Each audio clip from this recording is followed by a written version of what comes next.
Et voilà, merci à Serge Makosso. Donc, nous sommes déjà là avec notre invité. Nous avons annoncé dès le départ. Tozo Lelo, invité surprise. Vu que le ban à léopard. Ah, Tozo CP là. Hey! On peut sa pronostic na souka. Na boisiko. Déjà, il est là sur ce plateau à qui je m'en fais déjà saluer. À la personne de John Kabamba. C'est aussi un confrère. Il est directeur de programme à la chaîne de télévision Mercure. Bonsoir, Ndeko John Kabamba. Motela omona Congo, motela bandeko nyonso tu baza Olanda biso, tozobunda eke elonga ekende na ngambo ya ba Congolais nyonso o baza Olanda biso. Je pense que nayoki pour un match moko batie $20,000 à chaque joueur. Donc match soto gagné $20,000 mutu na wavanda ki albetaité a ju 20,000.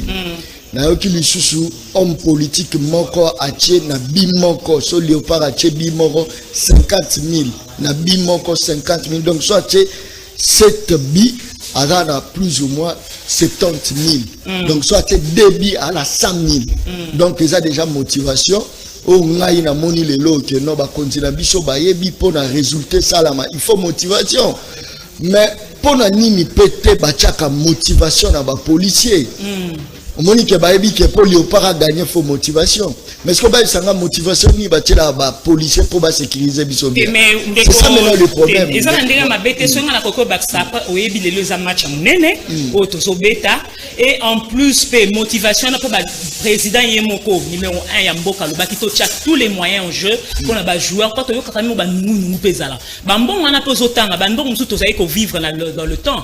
Tout le monde a payé comme il paye na joueur té. Tout ce que les problèmes sont tout le monde va détourner moi bon joueur va suivre pas comme il faut. Yango lelo peut-être pour monde pesa match ça va qualificatif il y a mondial, yango a chepé ba mbongo je pour na joueur nyonso ba za désuté quelque part na sens wana. Na boité wana yebike eza na danger. Mais pour la sécurité il y a bateau ba police bazo sécuriser biso. Wana enjeu zate. Voilà motivation zate. 3 ans yango ba police bazo bateni. Baso montenir matière comme 50,000 3 ans yango baso ba botine baso la mikolo ba beka on s'attendait c'est-à-dire botine fungwama donc ça va bombe mobo alors ngana boyité action ya ko soutenir ba léopard mais ngana o milobela soki ba yebi que pour muto pesa les meilleurs ya yé il faut motivation pourquoi ba tchaka pe na armée. Pourquoi Bachaka Ngopete et pas oui, c'est ce que je suis en train de dire. Pourquoi Bachaka Ngopete pas enseigner à la biso?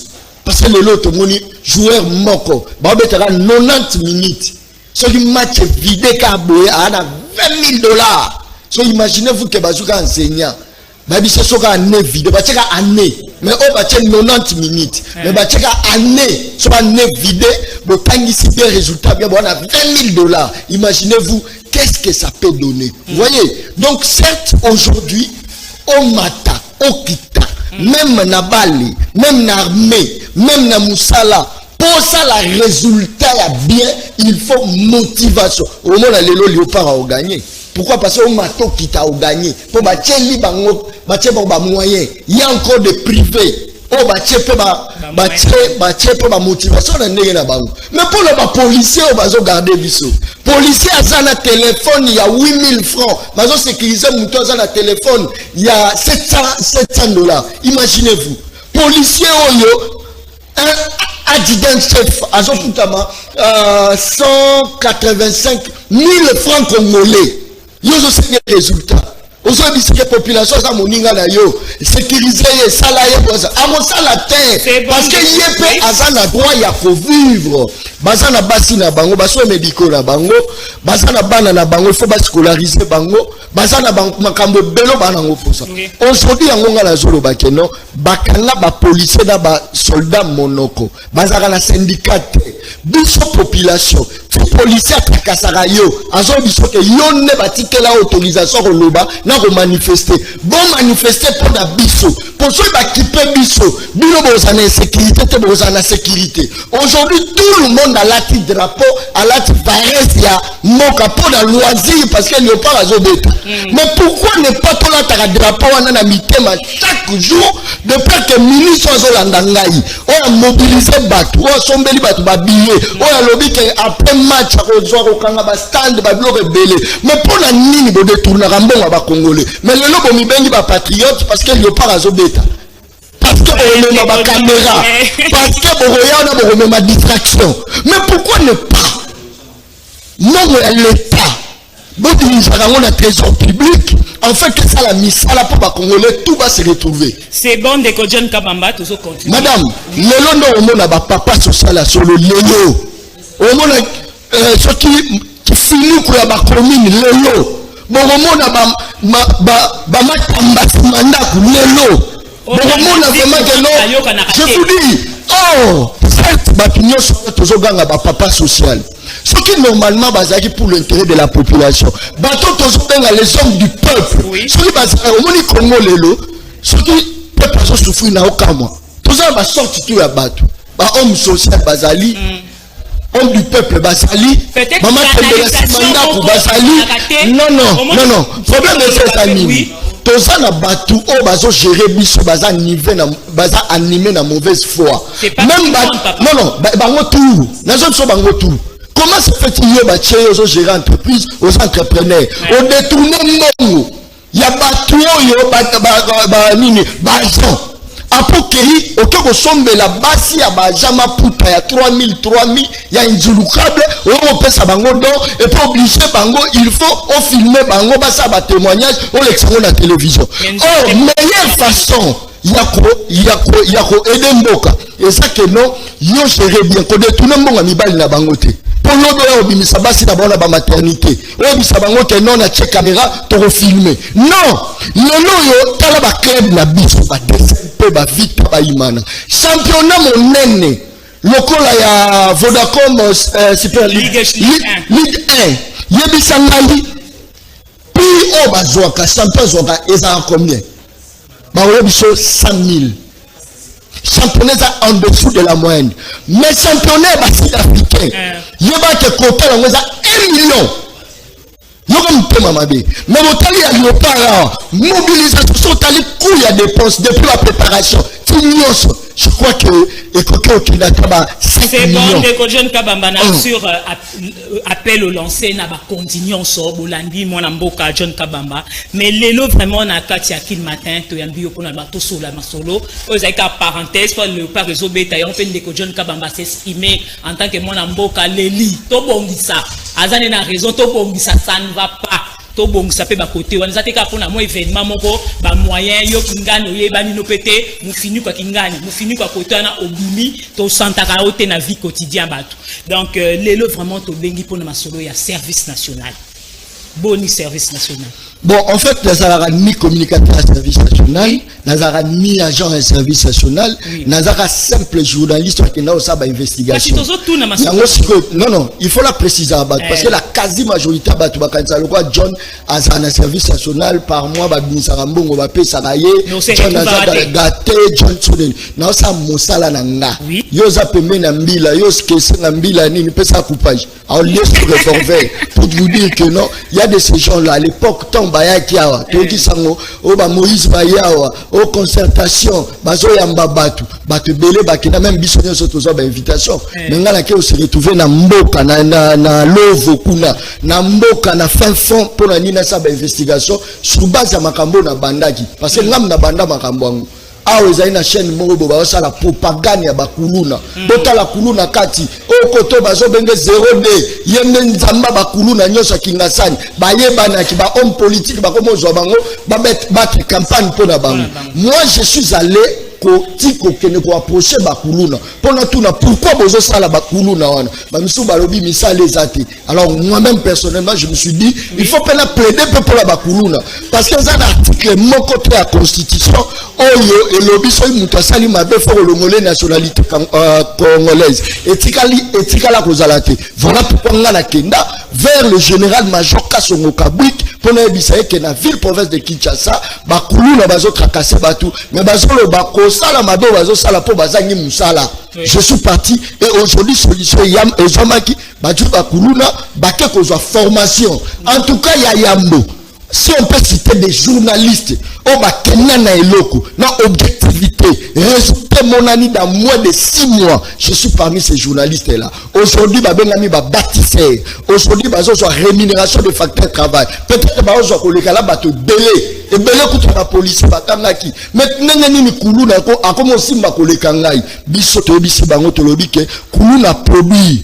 Production na yé n'était kami. Au retour, mon côté na kata caisse, mon wana de permettre non kulu na lelo aza rémunéré. A la rémunéré etikali libela bazu ba matricule libela bazu formation libela lelo ba mama ba kuluna ba mama ensemble la nga John Kabamba na émission le peuple parle. Pourquoi? Parce que nous avons fait aider bango. Ba kono benga moi na zo benga bi mama na zo tinda mbongo. Maman n'a pas de mbongo, le lieu est quand même exploit. Ce qui est surtout bas congolais, tous la même morale. Tout travailler pour l'intérêt privé na bisoté, car tout travailler pour l'intérêt à manquer que ne liboso, comment pour changer, maramboa bien zali. Pour la première fois, na Chine, il y a eu un Chinois qui a tué pour dire que na Chine les a na vague moroboe, bazo côté la batu, bazo chuba batu, kaba sous forme bakuluna. Il y a un Chinois qui a tué pour la Oloba, gouvernement na bango, azo zo batu, azo kata baoma boko, baoma bango. Il y a tué le mais na RDC, vos exemples à RDC. RDC bazo kuluna comme agent de développement. Pourquoi ne pas na Chine? Mais est-ce qu'elle va la civile? Non, le problème est aboyé. Nous aussi la maman attention il est là industrialiser moka. Nous avons tout chômage ici là. Dans les États-Unis chômage des ali.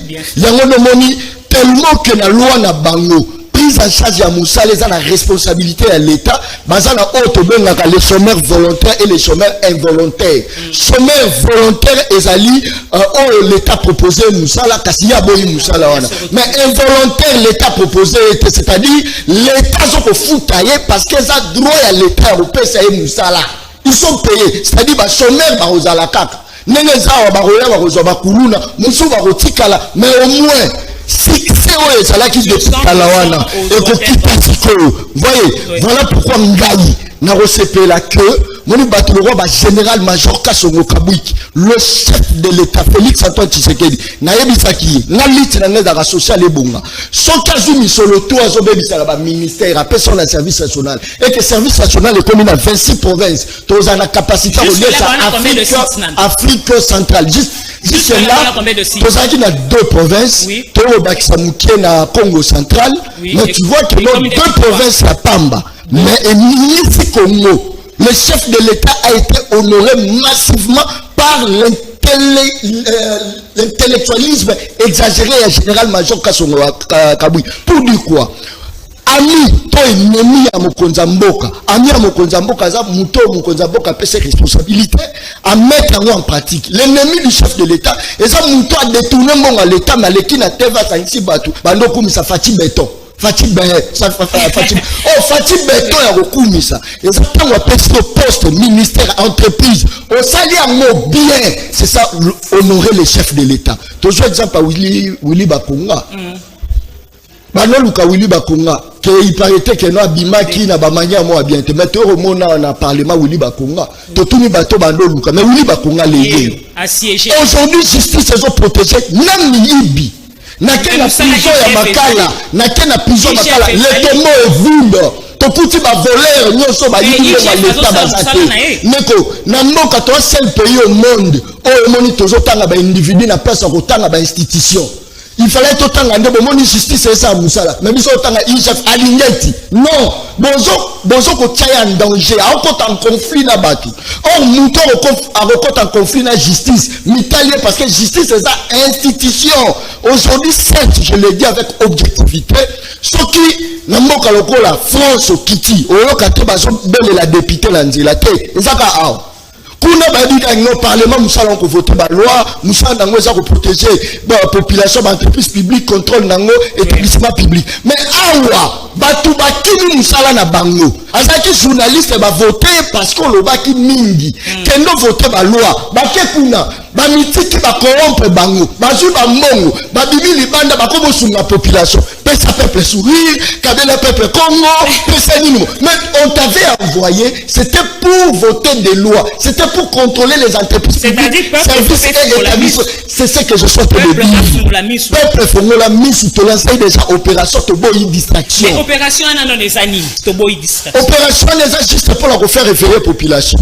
Population sur qui ministre a yibi mbongo et qui a pété à namu c'est que yope muyibi. Ce qui ministre a yibi ata mandataire a pété yope muyibi. Yango no moni ovandika bokada kure lumwe koyi. Ba ministre koyi la bangote.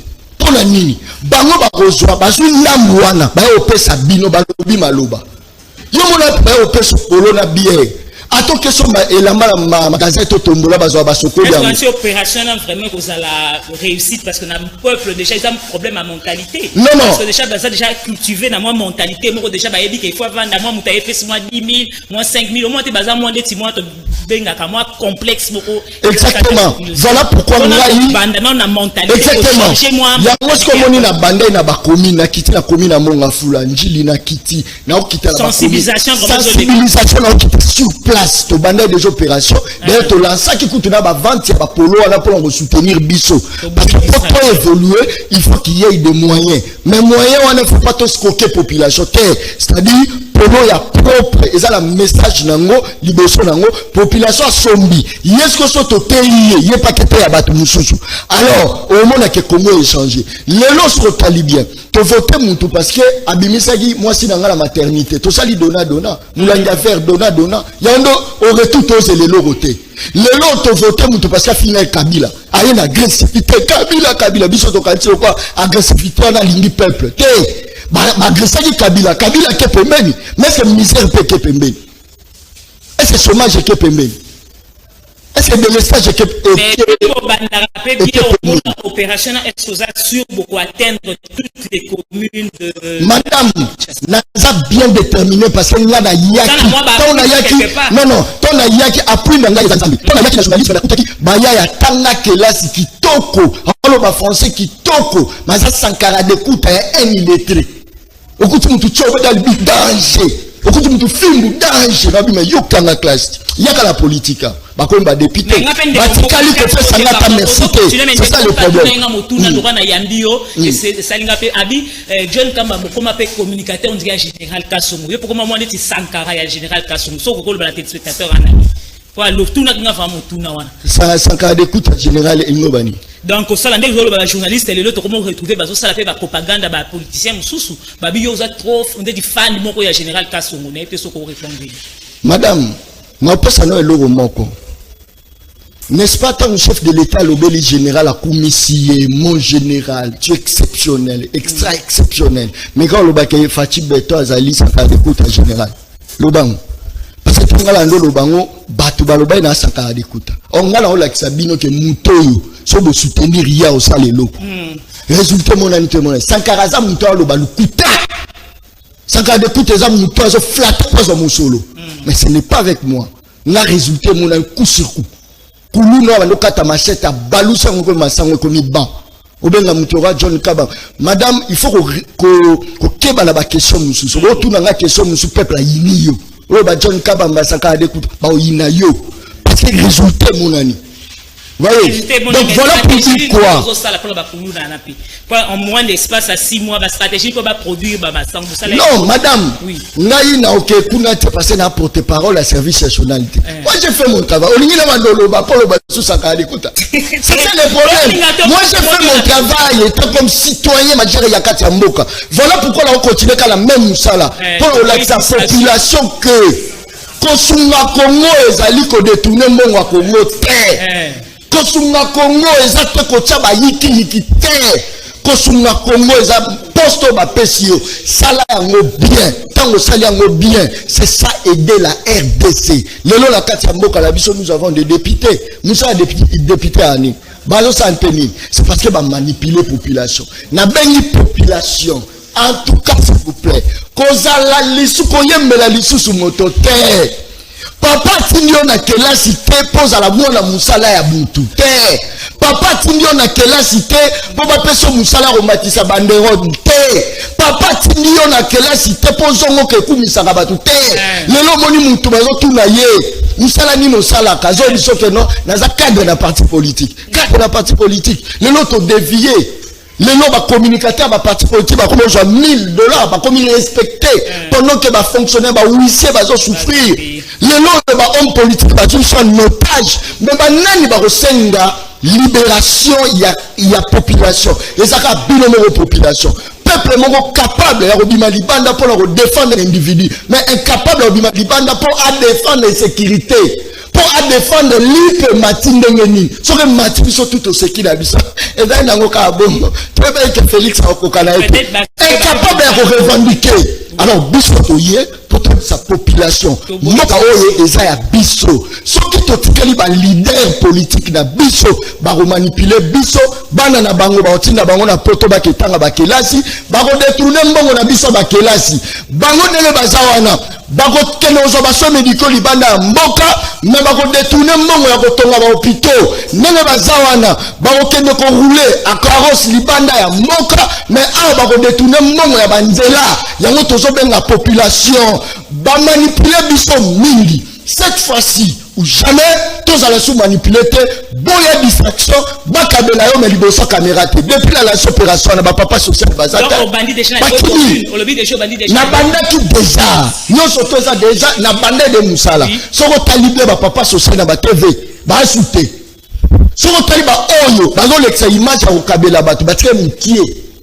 maintenant on a sur la opération avec na terrain na ba ya makasi ba massa makasi no mona population comprendre mutu atombusinga oyo akipatunga ina sukala ngwa bimisanga mwasi na maternité a filmenga mwasi na elobi auta ko bota na États-Unis a filma ki ete allez na biso ba orphelin OK baleki même ba orphelin tonga liaka na bango a filmaka te na filmer biso donc c'est ça ma bête papa non c'est ça ma bête mais pourquoi au cha caméra loba pour la caméra c'est ça que je suis en train de dire et puis que ça les sagnos c'est ça bien té do ya moyibi ya mabe ya on appelle la c'est do ya moyibi ko doit péter.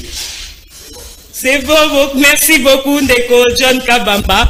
Donc, opération Toboyi distraction. Ouais. Merci beaucoup, mais Ndeko Baloba qui va pronostic, tous en akatiaki matin, et zo continue ka koko et la biso. Ndeko Jisken a Bekatev, à l'obi score naye eza 3 buts en faveur ya Baléopard. Merci à toi.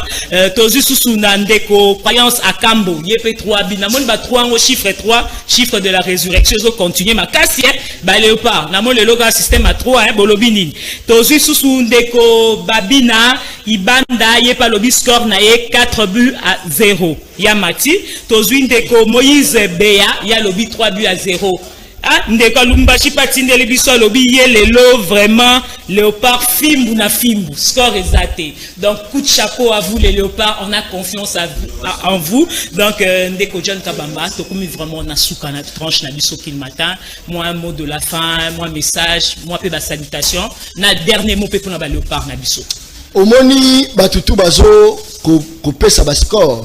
Léopard fimbu na fimbu. Mais peut-être que ba na nzala baliete.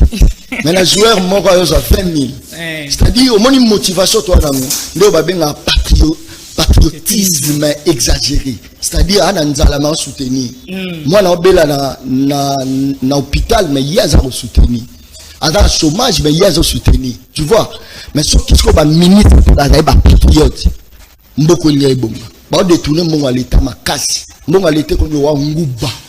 Alors yango ngapi na osenga bango omoni ke tokomi beto na beto omoni ke no population atia ko lobate ke no tozo c'est la victoire ya la police akangela biso batu ba sécuriser biso parce que peuple yemo ebi ke la police to ba policier ba futa marabiente omoni lelo to comprendre que no pour résultat zoama il faut motivation lelo to comprendre alors bati kapé ko nyoko la ba policier parce que pour la foot de motivation pour la police de tingi bango ka bongo sans motivation alors boti kapé ko senga résultat si on dit résultat pas enseignant ko ta motivation ba médecin boti pas motivation mais yo pas aller qui to côté Motonyo ce soit aller qui to ouais 3-0 na tchika bamba na lobi to robeta et lora makasi to robeta 3-0 RD ça ko cha 3 et puis to rozala qualifier wana eza esprit patriotique ne matinga et pour ça le lona le bac Léopard ont gagné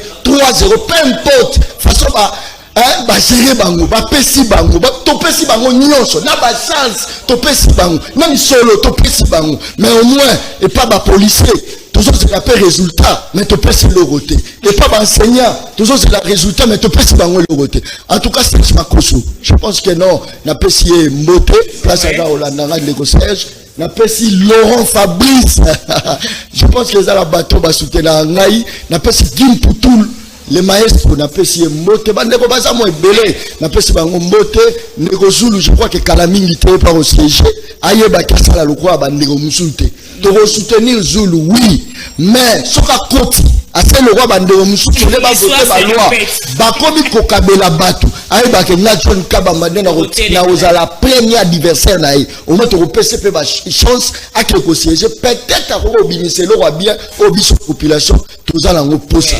Merci beaucoup Ndeko John Kabamba. Ya vous allez inviter na biso mokola lelo.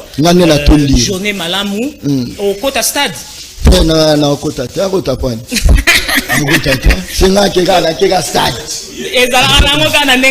Merci beaucoup amis téléspectateurs. Vous avez vraiment ébélé à Rolanda biso mokola lelo. Na pesi sumbote na Lunas Business babi président Van Francis Passy Japon bi forward babi mutuka solo Japon, Tanzanie, Lubumbashi, Kinshasa, Biforward, Lunas Business, et Zara adresse mon corps, pas président Van Francis Passy. Merci aussi à Pai Moupepe Kamani, pasteur depuis Belgique, qui nous suit, Ado Moujangi, vient depuis State, donc Douglas Nalola, Bino Tubolinarakin matin, Yangoyo. Merci aussi à toute la grande équipe. Là, je vois Freddy Takidia, la prise de vie, belles images. Merci à toi, le japonais de Canal Kin Télévision. Merci à Gaëtan Kanda, merci à Rodi Louadi et à Joël Pembe, les babi binafilé. Le Lope Bokota Stade. Et à la réalisation, nous avons eu le concours de celui qu'on appelle Serge Makoso, Highlander, et à la coordination de Laurent Fabrice Bansobi, merci parce que Zagi n'avait bon Laurent Kakatala Randez à la mois de la femme à salut honneur Nabisoba maman. Merci à toi Laurent, merci à Issa le mannequin. Donc je vous laisse avec le programme de Canal Kin Télévision et bonne continuité. Bye bye.